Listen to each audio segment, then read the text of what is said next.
they are bound. Bound. They appear to be free. They walk freely. But it is the closest thing that I can call to being on house arrest. They can only go so far. They're not really free. There's a person inside of them screaming out, "Let me out of the prison." And the person inside of them keeps screaming and yelling, "I want out," but they don't quite know what to do to get out of the prison that they're in. And the prison that they're in has kept them from reaching their potential, kept them from being everything they could be, kept them from being everything that they hoped that they could be, kept them from possibilities, kept them and limited them to almost nothing. Limited. In prison, incarcerated. They're not really free. You see them on Sunday morning. They got their church face on.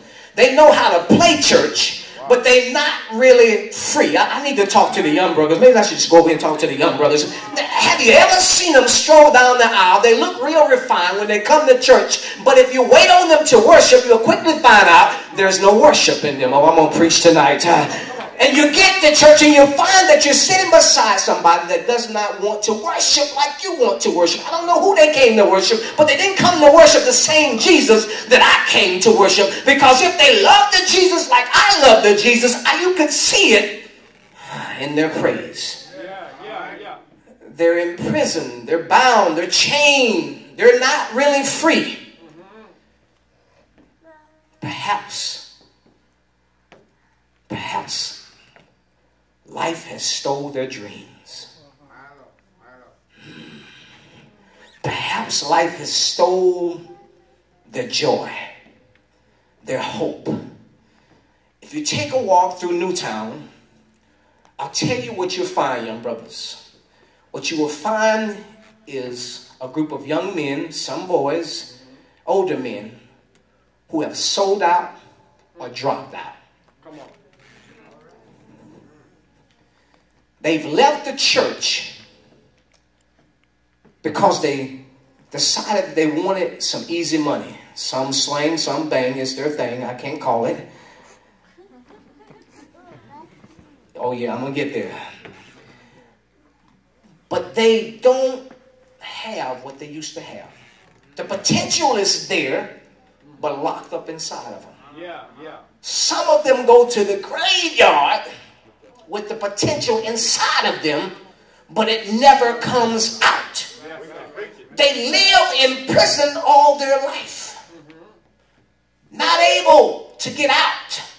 I want to talk to some folk tonight who want to be out of prison, who want to unlock all the potential that's inside of them for the Lord. I want to deal with these men who have dropped out. They used to come to church, but now they've dropped out. They dropped out of church. They dropped out of school. Young brothers, stay in school. Stay in the church. Dropped out, sold out, or copped out. There's the ones that cop out kill me the most. They got an excuse for everything. And they use their excuse to keep them walking outside of the prison. Peter's going to point it out to us this evening. Copped out, sold out, and dropped out. Sold out. Sold themselves for a fast buck. And I got to tell you, you can't make fast money but so long before it catch you. I wish I had a witness that knew what I was talking about. In the text, you will notice Peter is bound in chains in the prison. And the Bible says that Herod has stretched forth his hand to vex certain until he has seized Peter. He has Peter in his grasp because he wants to discourage Peter from reaching his full potential. So he has Peter in his grasp, thinking that he can discourage Peter. Don't you find it kind of strange that Peter is sleeping? He never made a sound, he never complained, but Peter is sleeping. Not everybody can sleep like Peter, Bishop, Because some folk who are sleeping while they're still in prison. But Peter is sleeping and he's on a whole entire different level. Peter has not lost his peace. He has not lost his hope. He is not without with anything. He does not have doubt in his mind. He is just asleep.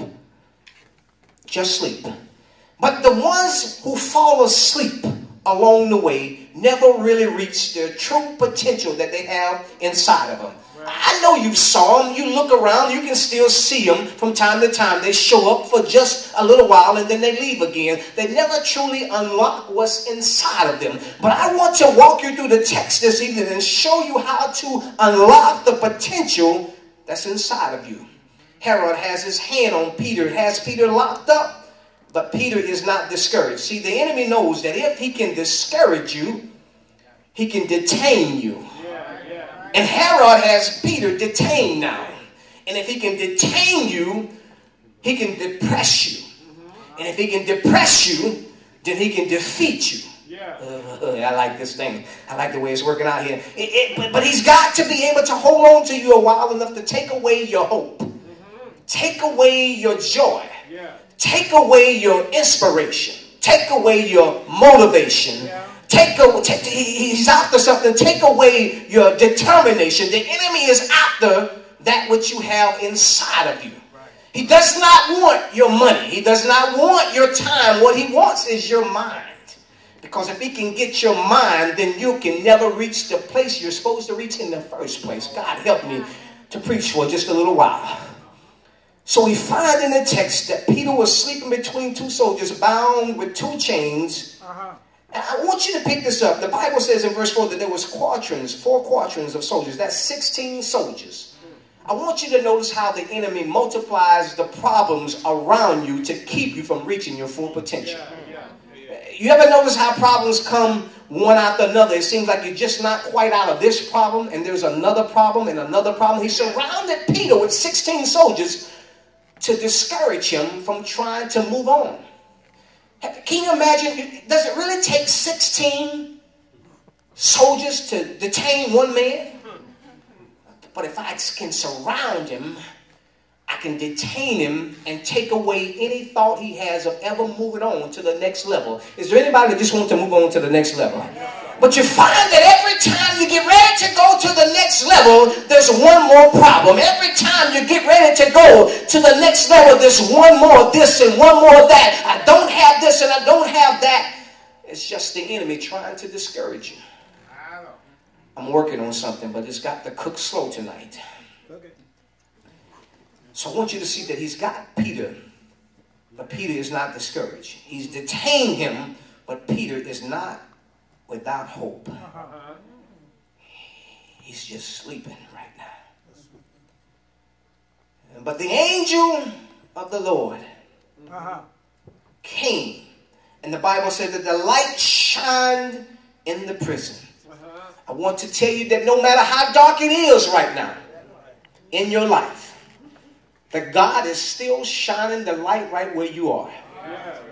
I don't care what you've been through. I don't care how many times you've been down. I don't care what valley you're in right now. I know about circumstances. I don't care what side of the tracks you live on. I don't care if you live across the street, bird cage. It does not matter.